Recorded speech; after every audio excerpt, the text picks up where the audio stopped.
Welcome everyone to Vested Interest.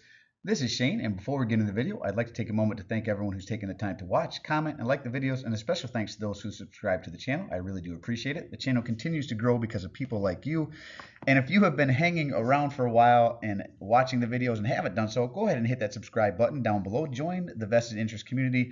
Join us on this journey to financial freedom, building a community of like-minded dividend growth investors so we can share our experiences, stocks we're watching, just overall dividend growth investing tips and tricks that we may have learned along the way, answering questions people may have down in the comments, sharing what positions we have in our portfolios, what we are watching, what we are buying, what we are avoiding altogether. That is what this community is about. And on this video, this will be a portfolio update. I do these every Sunday morning at 7:30. I also do a stock pick of the day series Monday through Thursday. So if you have some stocks you'd like me to cover in that series, drop them down below and I'll work them into the rotation. And we did add $1,356 in new capital to the portfolio. Actually, this week there was a lot of movement in the portfolio. So let's jump in and get right to it. It is August 6th.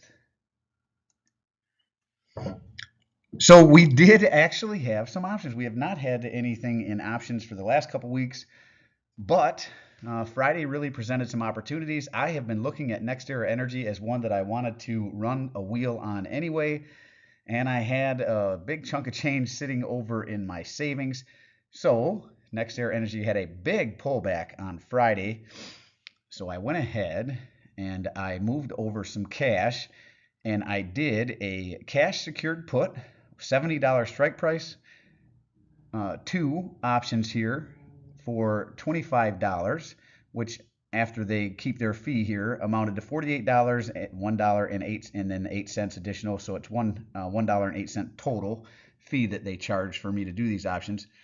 I think it's like 50 cents per option. That's what the $1 is, covers the two options, and then it might be like 4 cents or something per option as well as their fee. But anyways, with a $70 strike price, obviously it did end up lower than the $70. I think it was $69 and some change it ended up at. But I am comfortable buying NextEra Energy up to about $74, $75 per share. So I'm fine getting paid to buy shares that I want to buy anyway. Now, I did not, even though I was assigned, you can see here at the end of the day. So this was a one-day option for Friday. Opened it, sold it to open it, and collected the premium same day. Was assigned these shares on the same day, August 4th, which was Friday. Cost me $14,000 total cash that I had to put into it. So I bought those shares at $70 and received the $48.92 in premium. Right, $48.92. The cash added $48.92. Now I did not reinvest this, so this will be part of what I invest in the portfolio next week. But what I will most likely do here is take these 200 shares, now that I've been assigned and I own them. I will do a covered call with next Friday's expiration date and start this wheel, right? And I'll probably put $70 since it was 69 and some change at close. I'll put $70 put, or a $70 call, a $70 strike price with a covered call. So I'm willing to sell those. I may even put 71 to see if we can make some premium on that, as well as the option premium, but some profit on that as well as the option premium here. But we will see what it offers on Monday, or I may even look at it tomorrow and have it set up automatically for Monday morning. But again, the option we ran was two options, $70 strike, NextEra Energy, and it was assigned. Now, next up, we started receiving dividends on August 1st. A lot of dividends. This is going to be a very good month. We received $302.41. We received $65 or $66.55 from CVS Health Corporations. That's ticker CVS. This is out of the healthcare sector, and we do have the drip set. So these funds went right back in and picked up more shares of CVS, buying 0.88843 shares of CVS. Not quite one share, but pretty close. Then we were paid $166.25 from Verizon Communications, ticker VZ, out of the communications sector. That $166.25 went right back in and picked up 4.89569 shares of Verizon. And this one has really pulled back. I think it's even down in the $32 range here. Likewise, AT&T paid us out $69.61, and that went right back in and picked up 4.82536 more shares of AT&T, ticker T, out of the communications sector as well. All told, this $302.41 reinvested in dividends added another $19.42 in additional passive income over the next year. And we weren't done. We received some more dividends here from Owens Corning on August 4th, ticker OC. This is out of the industrial sector here. This is a building supplier. They do like shingles, that sort of thing, insulation. They supply a lot of building materials. They paid us out $23, and that went right back in, picking up more shares of Owens Corning, 0.16346 shares, which added a whopping 33 cents in additional passive income over the next year. But I will take every penny that I can get and stack it, keep on stacking it on top of other pennies until they turn into dollars, until they turn into hundreds of dollars, until they turn into thousands. That is the idea behind the dividend snowball, right? Every little bit helps to make that snowball bigger and faster. Now, so after the options, after the dividends paid out, we are finally into the first day that we invested in. And apologize, I didn't change the date here. August 1st was the first day we added to the portfolio. We picked up 10 more shares of Verizon Communications, ticker VZ, out of the communications sector at $33.48. And like I said, I think this even has dipped down into the $32 range, but that's all right. We picked up 10 more shares of Pfizer, ticker PFE, out of the healthcare sector at $35.62. More shares of NextEra Energy. This is one that I said I was going to focus on this month, so that's exactly what I'm doing. We picked up 6 more shares of NextEra Energy, ticker NEE. This is the utility company that we have, the only one we have. We picked up those shares at $72.57. All total, on August 1st, we added $1,126.36 to the portfolio. And that added, with these new shares picked up, $53.72 in passive income over the next year. And we weren't done. We went back in, and I didn't change this date either, apologies, but August 2nd, we went right back in and we added another $230.44. And with that $230.44, we added 10 more shares of AT&T. I know, a lot of you out there are going, what are you doing? But the dividend yield on these is so high. I think they are getting a lot of negative press right now because of the potential issue with them having lead in their wires and having to go back and dig those up and redo them. Communication companies are always doing that type of work anyway, so to me it's not a huge deal. If that happens, it would be a time for them to actually improve their services whenever they do that, so they could put the most up-to-date fiber optics or cables in the ground to replace those lead lined lines. So to me, this communication sector in general, their type of work is capital intensive. They're always reinvesting and updating their services, updating their infrastructure. It's just part of the business that they run. It's just like a utility, right? I look at communication sector like these companies as a utility company. It's not going to get you a whole ton of growth, but slow and steady growth. And as long as their dividend is safe, with this high of a yield, I don't mind slow growth, right? Even if they have to spend some money to fix the issue that they have. So we added those 10 shares at $14.26, and I will probably continue to add to Verizon and AT&T and collect those dividends along the way. And another high yielder here, we picked up Medical Properties, ticker MPW. This is a REIT out of the real estate. They kind of focus on the real estate elderly care sector is what they own, a lot of elderly care homes, nursing homes, that sort of thing. We picked up 9 more shares at $9.76. This is another one that pulled back below my cost basis. Very high yield on this one. I think it's around 12%. Really like this company. Anything under $10, I've been adding to it. I think my cost basis is $9.90 something, right in there. So anytime it's under that, I'm buying more shares. I would love it to dip back into the $7, $8 range so I could really add another 100, 200 shares to it. And all total, that $230.44 added another $21.54 in passive income over the next year. So all total, we invested $1,356.80. And with the dividends paid out, plus the new capital invested, we added $95.01. So almost $100 added in passive income, annual passive income over the next year, Really, really like to see this. I wish I could do this every week. It would be very nice to start seeing this in the triple digits, adding over $100 a week, and then potentially at some point in the future, $1,000 a week. That will be really, really interesting to see. Now we're probably several years away from that, but it'd be nice to get over the $100 a week mark here in the next year or two.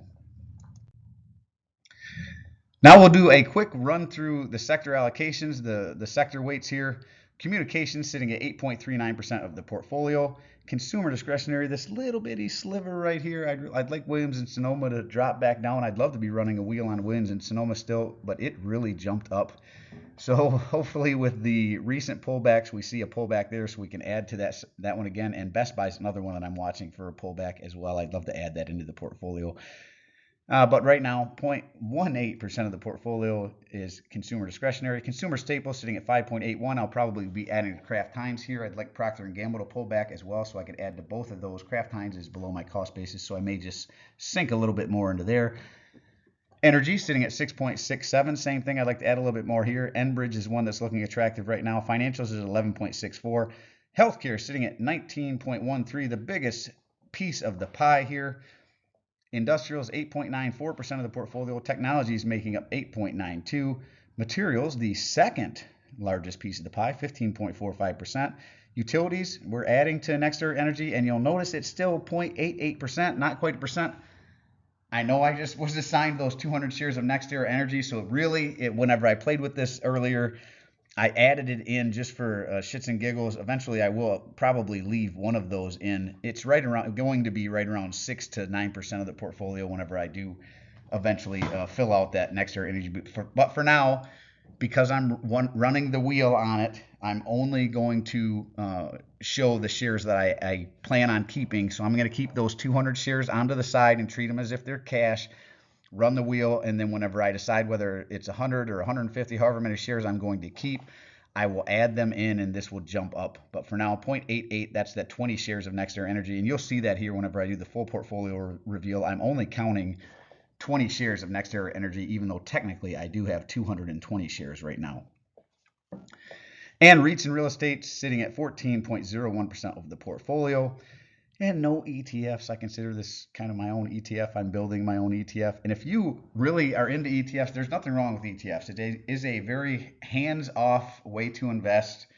I would recommend VOO, that's the S&P 500, or another ETF like that tracks the S&P 500. Whenever people say they're trying to beat the market, or they're beating the market, or they're not beating the market, they're talking about the S&P 500. That's the market that they're talking about. So if you're going to buy an ETF, at least buy the market that everyone is trying to beat, which is the S&P 500, and one that I like in there is VOO, VOO. That's an ETF that tracks the S&P 500. So over here to the right, you can look at this. This is the portfolio sector weights broken down just a little bit differently by percent. This pie graph is a nice visual for you to see, but also by percents here, and the monetary amount associated, how much money I have into each position as well, or each sector as well. Now the full reveal. This is my portfolio right here are the tickers, what positions are in my portfolio, how many shares I own of each position, what the current price is at the close of business on Friday, the previous Friday here, the market value, the current market value, just the current price per share times the total amount of shares. My average share price, this is my cost basis, and my purchase price. So that's just my average share cost times how many shares I have. My total return, whether I'm up or down. If I'm in the red, I am down, right? So pretty mixed bag here of companies that I'm up or down on. Overall, we're in the positive. The percent return, whether I'm up or down, I'm going to show you that percentage-wise here. Again, the red is in the negative, and green, and depending on how green it is how much I'm up, right? Owens Corning being the one I really wish I'd have filled out this position, obviously, whenever it was super cheap, but it's run up 53.23, so I have not been adding to it. But boy, it would have been nice to have a buttload, and you never know what position is going to do that, right? But that is an example of how one position can really shoot up and carry your overall portfolio. Even if you make a lot of bad choices, one or two very good choices will carry a portfolio. What sector they're in, whether they're a quarterly, monthly, semi-annual payer, have that here, how much they pay, Current dividend yield, my yield on cost, the portfolio weighting. So in the previous slide, we saw the sector weightings. This is the weighting by position. The estimated annual income, what months they pay out, the annual dividend growth. This goes back over the last year, so I changed this as it adjusts. And where it sits, 15% of its 52-week low. And what I mean by that is I am willing to invest in a company up until it hits 15% of their current 52-week low. So that basically means, like, I'll use CVS for example. 15% of CVS's 52-week low is $76.29 right here. So if we follow that back, it's currently sitting at $72.90. So even though $72.90 is above my cost basis of $70.72, and I like to buy when it's under my cost basis, I am still willing, even though it's not under my cost basis, to buy it all the way up to $76.29 because that's within 15% of its 52-week low. So it doesn't have to just be below my cost basis. If it's within 15% of its 52-week low and is above my cost basis, I'll buy it. Now, yes, that will increase my cost basis a little bit, but that's all right. I'm willing to buy it up to this 76.29. That's where I see potential fair value, that and less than that, right? So that's what that means. Let's run through the totals. I currently have 4,441.491 shares, a lot of fours there. Market value sitting at $157,660.48. I have $155,990.81 invested. So I am up $1,669.67 or 1.07%. Current yield 4.802%. My yield on cost is sitting at 4.854%. And really, this is what it's all about. Every week I'll tell you the same, whether the market's up, whether the market's down, whether the market is floating sideways. It is about the annual income provided by the positions inside the portfolio, the money that I could potentially, if I turned off the DRIP is still on, which stands for Dividend Reinvestment Plan. So again, when a company pays out a dividend, it goes back in. So this $7,571.39 will be reinvested back into the portfolio, into the positions that pay out those shares. But this is what it's all about. If I turned that DRIP off, I could live off this. I could pay my bills. I could go on vacations. I could do whatever I want with it. But for now, we're going to keep it growing. Let that snowball just continually pile up faster and faster, using that DRIP to help supercharge it along the way. Sits at $7,571.39. Very nice to see that, up almost $100 from last week. So growing nicely from week to week. And again, very, very nice to see.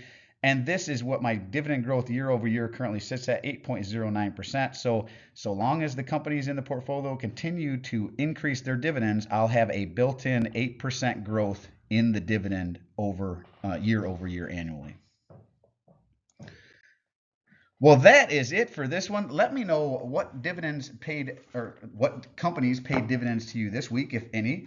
Let me know if you did any options this week. What positions did you add to? Did you add to any big pullbacks this week? So hopefully you were adding. This was the week to do it. There was a lot of stuff pulling back there, presenting opportunities for buying. So let me know what you bought this week down in the comment section below. Would love to hear all about it. As always, appreciate you stopping by. If you haven't done so already, don't forget to show me some love. Hit that thumbs up, ring the notification bell. Most importantly, subscribe to the channel.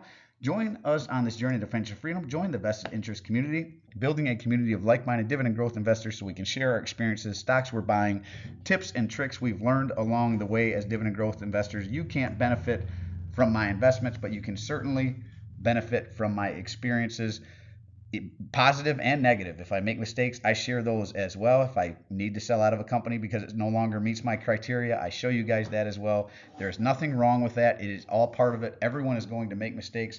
Don't let the fear of making mistakes be a deterrent to you investing. Even the best investors, Warren Buffett, for example, I like to use Kraft Heinz as a good example.